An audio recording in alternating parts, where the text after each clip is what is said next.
So, gawa nga magbabas kami. So, on this video, pag-usapan natin about the public transportation dito sa Belgium. Kung mahal ba or mura. Alright. Yan ang pag-uusapan natin today sa video na to. Pero bago ang lahat, umpisahan natin kaninang umaga.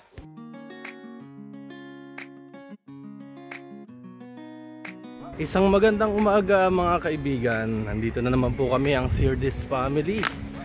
So, Daddy RJ, morning routine, nilalakad ulit natin si Willow. Okay, dumating na nga ulit tayo dito sa basketballan na malapit sa amin. Dito ko tinetraining si Willow. Tayo sa basketball court, dito tayo magta-training kanyang obedience. So, nag-raincoat ako.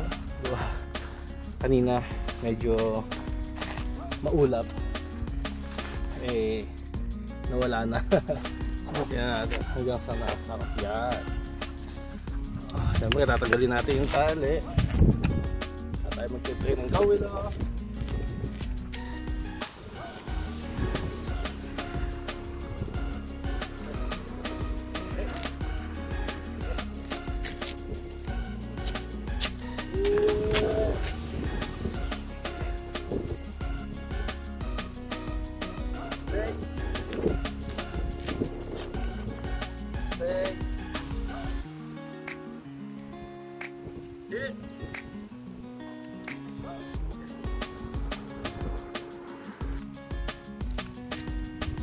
Willow leg. Yes. Left.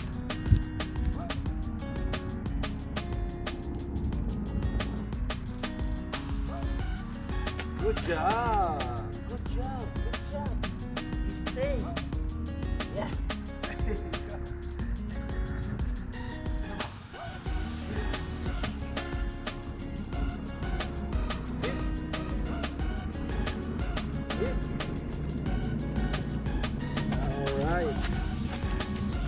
Good job.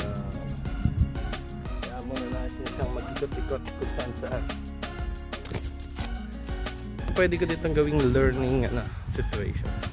Dapat pag tinawag ko siyang isang beses, babalik na siya dito. Let's see.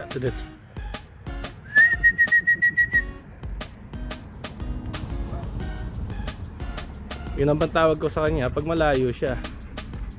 Good job! Kasi kung tatawagin ko yung pangalan niya, mapapahaos lang ako. Yung sipol ay mataas, pwedeng madinig kung saan. Kaya yun ang ginagamit kong tatawag pag malayo siya. Ayan, nandun ulit siya sa labas. Tatawagin ulit natin siya ng malayo ako. Tignan natin kung matatawag natin siya ng malayo.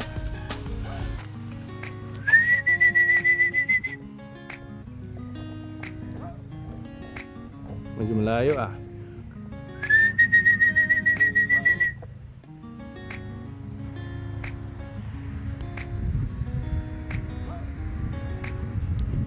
Oh, di ba? Medyo na-distract lang siya kanina. Kaya kailangan ko sumipol ng 2 beses. Good job! Good job! Sa palagay ko tapos na yung training namin. Hindi na siya nagala. Okay. Okay guys, me and Willow, uwi na tayo. Alright, nakabalik na nga kami sa bahay ni Willow. Nagpalit akong damit kasi pawisan ako kanina. Good morning, Ayla! Gising na din sila, kabababa lang ni Mami. Can you say good morning to the people of the world? Morning. Like and subscribe. Comment a heart in our video. Comment a heart in our video. Okay, getting ready na nga ako to work. Sila Ayla ay nagbe-breakfast na. What are you eating? Cereal. And si Ate Macy ay toast. Okay guys, we're ready to go. Let's go, Ate Macy. Let's go. So dito nga sa Belgium, may mga designated stop ang mga bus. So hindi ka basta-basta pwedeng pumara. Sakali katulad sa Pilipinas, kailangan mong puntahan yung designated stop at doon lang titigil ang mga bus na pwede natin sakyan. Ang mga public transportation po dito ay bus, train, taxi, Uber. Yan lang po ang mga pwedeng public transportation dito na pwede natin kuhanin. Walang tricycle, walang jeep, walang angkas. So, okay, punta na tayo doon sa bus stop. So, ganito nga yung mga designated stop. May mga posting ganyan. Tapos nakasulat doon sa taas yung mga number saka yung street. So yan yung bus na dumadaan dito sa location to. Ayun, sa example ng bus. So dalawang side po yan. Isang pabalik saka isang papunta sa main city. So kung nasan man kayo, kailangan nyo hanapin yun para bago kayo makasakay ng bus kasi doon lang titigil yun. Kadalasan pag may bus stop, may waiting shade na ganito. Ang ganda naman talaga ng asawa ko eh. Meow! Oha, oha. Work it out, honey. Wow, wow. Ang gaganda naman talaga ng aking family, oh. Macy, sit up straight. Okay, padating na yung bus natin. Ayun, oh. So, ayan na po ang bus na sasakyan natin. Dun, dun, dun, dun.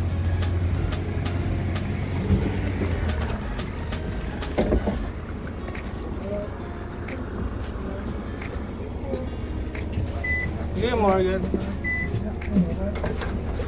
Then go to mommy.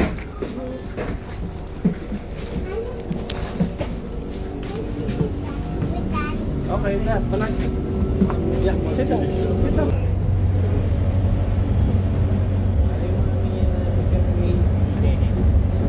Alright, dito na tayo sa bus.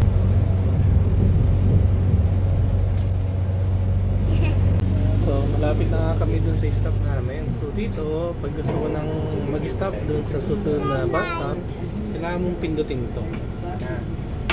Pag pinindot mo yan, mag-i-indicate dun sa driver na mag-i-stop na kayo sa susunod na stop at titigil siya dun. Hindi tayo magsasabi ng para or kakatokin yung bubong ng jeep, ng bus. Okay, so yan ang indicator na pag pinindot mo yan, ay titigil na kayo sa susunod na stop. Hi, Apno.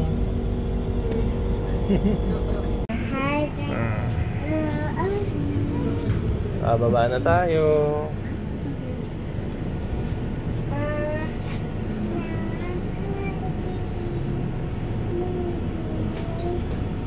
Alright, bababa na tayo ng bus. Okay. Be careful, Ayla.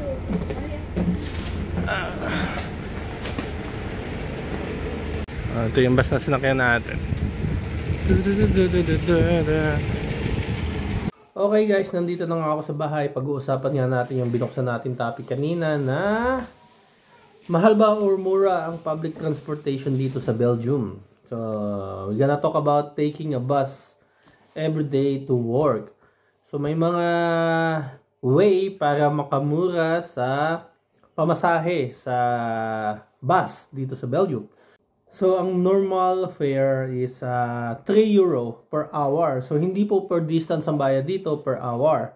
So, pwede mo po yung bilhin via the application or dun sa bus mismo na bank contact lang. Yung card lang ang pambayad, hindi sila natanggap ng cash. So, once na nag-activate ka ng 3 euro na pamasahe sa bus, kahit ilang beses ka sumakay ng bus, basta within 1 hour, okay yun. Kaya lang, pag nakasakay ka ng bus at naka 1 hour ka na, kailangan mong bumili uli ng panibagong 3 euro para makontinue mo yung rides mo. Second way ay pwede kang bumili ng 10 rides sa application. So, yung bibili ka ng 10 sakay, mas mura yon. It's 21 euro for 10 rides. So, every time na ina-activate mo yung 10 rides mo, 1 hour yon. So, pumapatak na 2 euro and 10 cents pag bumili ka ng 10 rides na yon, and it's valid for 1 year. Ibig sabihin, kung hindi mo gagamitin yun, magagamit mo pa yung next time for the whole year. So, pero pag naubos na yun, bibili ka uli ng 10 rides. So, from 3 euro, naging 2 euro 10 cents na lang pag bumili ka ng ticket na 10 rides. There's another way to make it more cheaper. So, yung tinatawag nating subscription. Yung subscription po, pwede kang kumuha ng 1 month, 3 months, or 1 year. So, pag kumuha ka ng subscription, makakakuha ka ng ganitong card. Yan. So, ito yung itinatap lang namin dun sa bus. Tapos, okay na yan. Every time na sasakay ka ng bus, okay na to. So, for a moment, ang gamit ko po ay 1 month subscription. Kasi nga nasira yung motor natin. So, I paid 64 euro dun sa 1 month subscription. So, for the whole month, pwede akong sumakay unlimited sa bus kahit gaano kalayo, kahit gaano katagal, kahit anong oras. Basta whole month, magagamit ko to. Ang ko dito ay 64 euro kasi bagong card to. Pero 54 euro lang yung 1 month. So, yun. Binayadan ko yung card for 10 euro. Pero pwede ko na itong gamitin for life, ha. Pwede ko itong i-renew. So, same card lang. Tapos, yung 3 months na subscription is 150 euro. So, mas mura, syempre. Kasi yung 1 month is 54 euro. So, kung magwa 1 month ka ng 3 beses, so 160 something euro na yon. So, pero pag kumuha ka ng 3 months direct, 150 euro lang. So, mas nakamura ka doon. Pero mas mura ang 1 year. 416 euro lang. So, kung talagang ang first transportation needs mo ay bus, pag kumuha ka ng 1 year na abonnement, you can use this everywhere, anytime. 416 euro for the whole year. So, kung talagang wala kang ibang means ng transportation, kundi bus lang, ideal na kumuha ka ng 1 year na subscription. So, 54, 1 month, 153, 3 months, tapos 416, 1 year. So, doon ka makakatipid ng pamasahe sa bus dito sa Belgium. So, yun po ang aking advice sa inyo. So, kung mahal ba ang transportation dito, hindi po. Kasi kahit saan pwede ka pumunta kung may subscription ka, unlimited use, unlimited ride. So, that's it.